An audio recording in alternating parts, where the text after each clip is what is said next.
Let's see the basics of React. So what is React? React is a popular JavaScript library for building user interfaces. Okay, especially single page application. So இது ஒரு JavaScript library single page application develop பண்ண use ஆகுது. Okay, where you need interactive response to be very fast. Okay, so Reactல அப்படி என்ன இருக்கு, எதனால என்னென்ன advantage? So first React வந்து is a component based architecture. அதாவது நமக்கு பாத்தீங்கன்னா நம்மளுடைய அப்ளிகேஷன் ஏதாவது UI எடுத்தீங்க அப்படின்னா amazon.in போறோம். இந்த amazon.inல நிறைய HTML கண்டென்ட் இருக்கு, ரைட்? இதெல்லாம் தனித்தனி யூசர் இன்டர்ஃபேஸ் தான் நீங்க பார்க்கலாம், ரைட்? ஸோ ரியாக்ட் உடைய பெரிய அட்வான்டேஜ் என்ன அப்படின்னா, react application is built using components which are reusable and self-contained pieces of user interface. அதாவது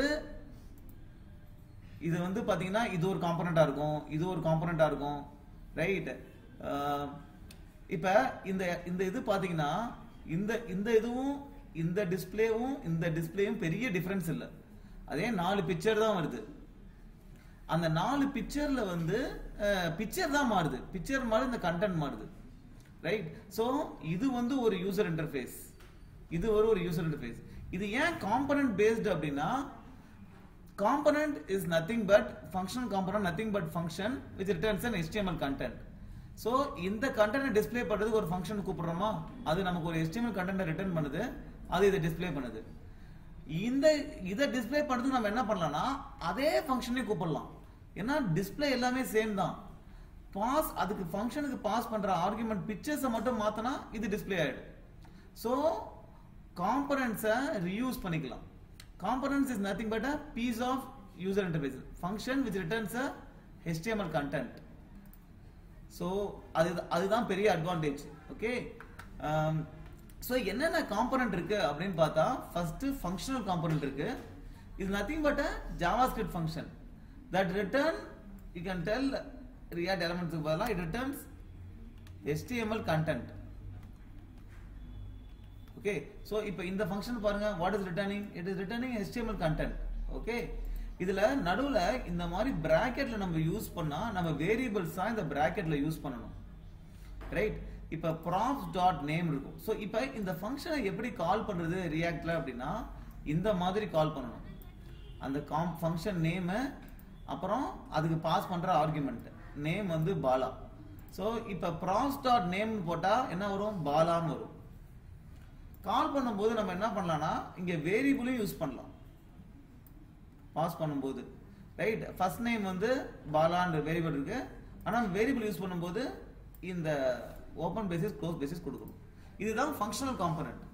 சோ இந்த மாதிரி நம்ம நிறைய வாட்டி வெல்கம் பிரிண்ட் பண்ணணும் அப்படின்னா நிறைய வாட்டி இதை கால் பண்ணலாம், நிறைய ஒரு வாட்டியும் இந்த HTML கண்டென்ட் ரிட்டர்ன் ஆகும். இதுதான் functional component. So React is component based. Functional component மாதிரியே கிளாஸ் காம்பனன்ட்டும் இருக்குது. கிளாஸ் காம்பனன்ட் என்னன்னா, ஒரு கிளாஸ், நமக்கு கிளாஸ் இருக்கு, அந்த கிளாஸ்ல எக்ஸ்டென்ஸ் ரியாக்ட் காம்பனன்ட் போட்டுறணும். இந்த ரெண்டர் ஃபங்க்ஷன் இருக்குல்ல, அது என்ன ரிட்டர்ன் பண்ணுதோ அந்த HTML கண்டென்ட் ரிட்டர்ன் பண்ணும், ரைட்? இப்போ இதை எப்படி யூஸ் பண்றது அப்படின்னா, சோ நம்ம ஒரு கிளாஸ் காம்பனன்ட் வச்சிருக்கோம், அதுல ஒரு ரெண்டர் ஃபங்க்ஷன் இருக்கு, அதுல ஒரு HTML கண்டென்ட் இருக்கு. இந்த கண்டென்ட்க்குள்ளார நம்ம இந்த கிளாஸ் காம்பனன்ட்டை கால் பண்றோம். அப்படி கால் பண்ணும்போது இந்த ரெண்டர் ஃபங்க்ஷன் கால் ஆகும். இங்க props நம்ம அசைன் எடுக்கும்போது this.props போடணும் கிளாஸ் காம்பனன்ட்டை. இங்க நம்ம என்ன props பாஸ் பண்ணிருக்கோம், நேம் பாஸ் பண்ணிருக்கோம். அப்ப this.props.name என்ன வரும், ஜான்னு வரும். அப்ப hello ஜான்ன்றது தான் இந்த காம்பனன்ட் பிரிண்ட் பண்ணும். சோ இதே மாதிரி கிளாஸ் காம்பனன்ட் இப்ப யாரும் பெருசா யூஸ் பண்றது இல்ல, functional component தான் யூஸ் பண்றாங்க. but just know that there is class component also, there is pure components also, but this is not very much important. so அடுத்த main use of React என்ன அப்படின்னா virtual DOM. what is virtual DOM?